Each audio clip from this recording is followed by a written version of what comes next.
नमस्कार आप सभी दर्शकों को। आज हम लोग फिर से एक नया मुद्दा लेकर आए हैं। फिलहाल देश में एक बड़ी चर्चा चल रही है भारत म्यांमार सीमा पर फेंसिंग लगाने को लेकर।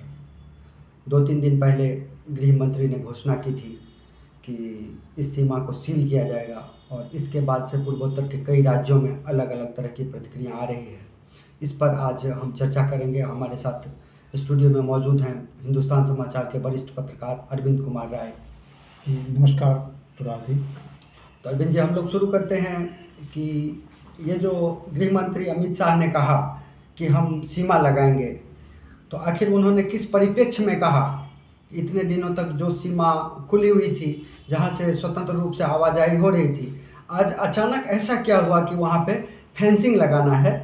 ये एक महत्वपूर्ण विषय है, इस पर आप प्रकाश डालें। शिवप्रकाश जी, बहुत बड़ा मुद्दा है और आज इस समय पूरे देश में और ख़ास करके राष्ट्रीय मीडिया में इस बात की चर्चा हो रही है कि म्यांमार की जो खुली सीमा है वह भारत के हित में है कि अहित में है।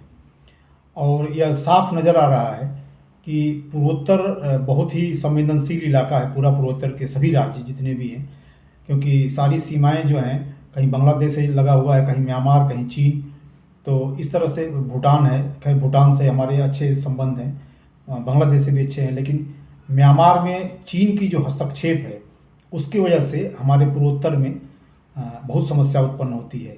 और इन दिनों मणिपुर का जो हिंसा है उसके पीछे अगर देखा जाए तो बहुत बड़ा हाथ म्यांमार का है।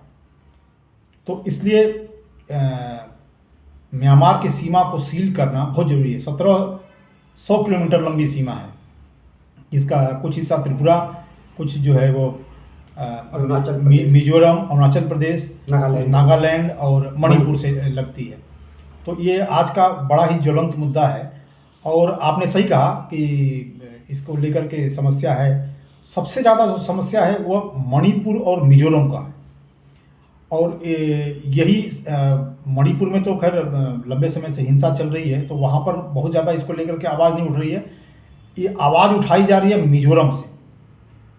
मिजोरम के लोगों का कहना है कि ये सीमा सील नहीं होनी चाहिए और क्योंकि सीमा अगर सील हो जाएगी तो हमारे ही भाई बंधु हैं जिनका जो म्यांमार में रहते हैं, उनसे हमारे रोटी बेटी का संबंध है, हम लोग आना जाना हमेशा करते रहते हैं। लेकिन मुझे लगता है कि यह तर्क जो है वह किसी भी संप्रभु देश की आंतरिक सुरक्षा के लिए यह तर्क देना कि रोटी बेटी का संबंध है तो हम सीमा खुली रखेंगे और कोई भी हमारे घर में आए और जाए, यह उचित नहीं है। तो आपने ये एक बड़ा मुद्दा उठाया है और इस पर रोज़ कुछ ना कुछ बयान आ रहा है। तो मेरे हिसाब से इस पर चर्चा होनी चाहिए और केंद्र सरकार और केंद्रीय गृह मंत्री ने जो बातें कही हैं वो बहुत ही उचित, मेरे हिसाब से बहुत उचित है और ये होना चाहिए जी। इन दिनों देखा जा रहा है कि मणिपुर में जो हिंसा हो रही है, पिछले 3-4 ऐसी घटनाएं हुई जिसमें ऐसे सबूत मिले हैं कि म्यांमार से उग्रवादी आए और यहाँ पर हिंसा को अंजाम देकर वापस चले गए सुरक्षित, उन्हें कुछ किया नहीं जा सका। वहीं भारत म्यांमार सीमा पर स्थित जो मोरे शहर है, मोरे शहर लगातार अहिंसा, वहाँ पे हिंसा प्रभावित हो रहा है, लगातार सुरक्षा बलों की हत्याएं हो रही हैं, सिविलियंस पे ये हमले किए जा रहे हैं। अच्छा, जहाँ तक ड्रग्स का बात है कि हर दिन वहाँ से भारी मात्रा में ड्रग्स, उसके बाद पशुओं की तस्करी, सुपारी की तस्करी हो रही है।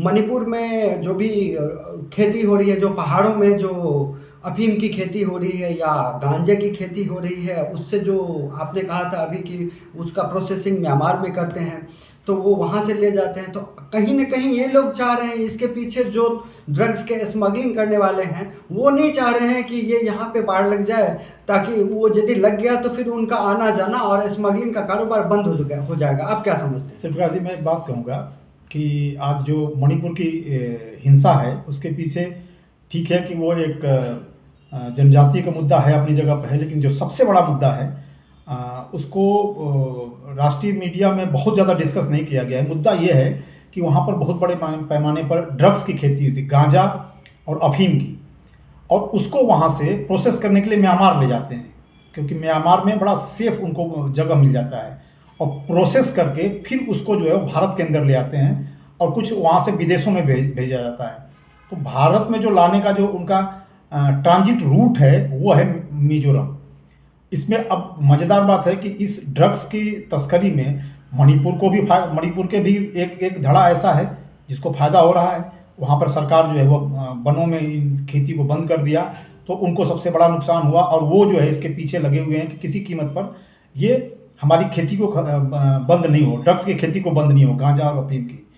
दूसरा, प्रोसेस होकर जब वहाँ से जब वो आता है तो उसको म्यांमार के अलावा मिजोरम के कुछ ऐसे लोग हैं, मैं पूरे मिजोरम की बात नहीं कर रहा हूँ, मिजोरम का एक धड़ा ऐसा है जो इस अवैध ड्रग्स की तस्करी में शामिल है। तो वो वहाँ से फिर मिजोरम आता है और मिजोरम से वो फिर असम होते हुए देश के सारे हिस्सों में आता है। आप देखते होंगे असम में आए दिन ट्रक में हीरोइन, गांजा, ऐसे जितने भी ड्रग्स के हैं ये सारे सामान यहाँ पे पकड़े जाते हैं। ये सब कहाँ से आ रहा है? मिजोरम से आ रहा है। तो ये कुल मिलाकर के ये है कि ये जो सीमा की जो फेंसिंग की बात हो रही है उससे मणिपुर और मिजोरम के एक ऐसा धड़ा है जो नहीं चाहता कि ये बंद हो, क्योंकि इनका ये लंबे समय से एक कारोबार है जिससे इनको बहुत बड़े पैमाने पर पैसे मिलते हैं और उस पैसे का उपयोग अवैध गतिविधि, उग्रवाद, आतंकवाद को बढ़ावा देने, हथियारों की खरीद फरोख्त करने और मणिपुर में आज जो हिंसा का तांडव मचा हुआ है उसके पीछे ड्रग्स का बहुत बड़ा हाथ है। तो मेरे हिसाब से सरकार ने जो ये कदम उठाया है उनको अविलंब इस चीज़ पर कार्रवाई करनी चाहिए और इसको बंद करना चाहिए। और दूसरी बात रही कि जो कहते हैं कि हमारी रोटी बेटी का संबंध है, तो भारत जो है लोकतांत्रिक देश है। आपके पास वैध पासपोर्ट हैं, दस्तावेज है, आपके पास वैध सारे कागजात हैं, आप सीमा पार करके बड़े आराम से जा सकते हैं और अपने रिलेटिव से मिल सकते हैं। वो लोग भी, उनके पास भी वैध दस्तावेज है, आप आ सकते हैं। इलीगल किसी भी देश में आप नहीं घुसपैठ कर सकते हैं, यह बहुत ही गलत है और सरकार को इस पर सख्ती से निपटना चाहिए।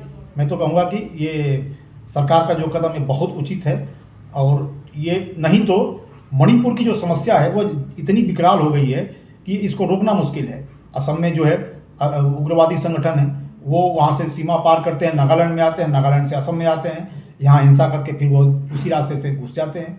एक खुली सीमा है, इसको रोकना चाहिए।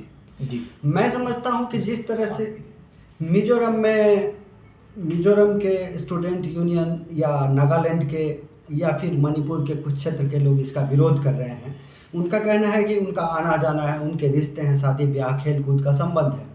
तो यदि इस तर्क के आधार पर यदि अंतर्राष्ट्रीय सीमा को खुला छोड़ दिया जाए तो आप देखिए कि बराक घाटी में जो करीमगंज जिला, हैलाकांदी जिला, वहाँ के लोग बांग्लादेश में उनका रिश्तेदार है, शादियाँ होती है उनकी आपस में, लेकिन इस तरह से बॉर्डर तो खुले हुए नहीं छोड़े जा सकते हैं। अब पंजाब में देखिए पाकिस्तान के साथ इसी तरह से है हमारा कि बॉर्डर शेयर कर रहे हैं हम, कुछ लोग उस तरफ हैं, कुछ लोग इस तरफ हैं। इसका मतलब इस तर्क पे आप बॉर्डर फेंसिंग को नहीं रख सकते हैं कि हम उस तरफ हमारे संबंधी रहते हैं। और दूसरी बात है कि सरकार फेंसिंग लगा रही है, गेट तो खुला ही रख रही है, गेट से आप जाइए आइए, सिक्योरिटी चेक करके जाइए आप, लेकिन उस पर यदि आप विरोध दर्ज कराते हैं इसका मतलब आपकी मंशा साफ नहीं। हाँ, यही बात है।